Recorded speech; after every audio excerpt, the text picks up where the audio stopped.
Machine, বড় machine. এই যে আমরা একটু জাপানি মেশিনে আসি দর্শক, এখন আমরা জাপানি মেশিন গুলো দেখাবো।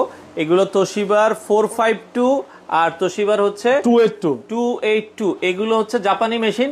এর মধ্যে মানে কোনটাতে সবচেয়ে বেশি করা যায়, মানে পার ডে যদি বেশি থাকে? মানে এটা হলো আপনার পার মিনিট হবে 45 কপি, 1 মিনিট 45, এটা 1 মিনিট হবে 28টা। জাস্ট হচ্ছে যদি আপনার কাজ বেশি থাকে, এটা পার ডে আমি 452 তে কত পিস করতে পারবো? মানে আপনি 1 ঘন্টা বের হবে 2700 পেজ, আর আপনি 1 ঘন্টা 27 হলে 24 ঘন্টা কত, মানে কত পেজ বের আপনি হিসাব করেন। মানে আপনার যদি দিনে চান যে আমি 50,000 1 লাখ কপি বা 2 লাখ কপি করবো, এই একটাতেই যথেষ্ট? মানে একটা যথেষ্ট, কিন্তু একদিনে সম্ভব না। একদিনে অত সম্ভব না নাকি? আচ্ছা আচ্ছা, ওকে। তো কারণ হচ্ছে কি একদিনে 30,000 হলে চলবো আর নীলক্ষেতে আমরা দেখি 30-40,000 করে আর কি। আচ্ছা, ওকে। তো সেক্ষেত্রে 452 এই মেশিনগুলো আপনারা দেখতে পারেন দর্শক, তোশিবার।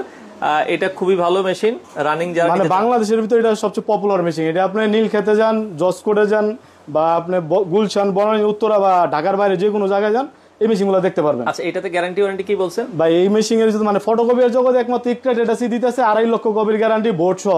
অনেকে পার্টস উল্লেখ করে না, আমরা ডাইরেক্ট সবকিছু উল্লেখ করে দিতেছি। সবকিছু সহ মেশিনে কাভার ছাড়া আর লোহা ছাড়া।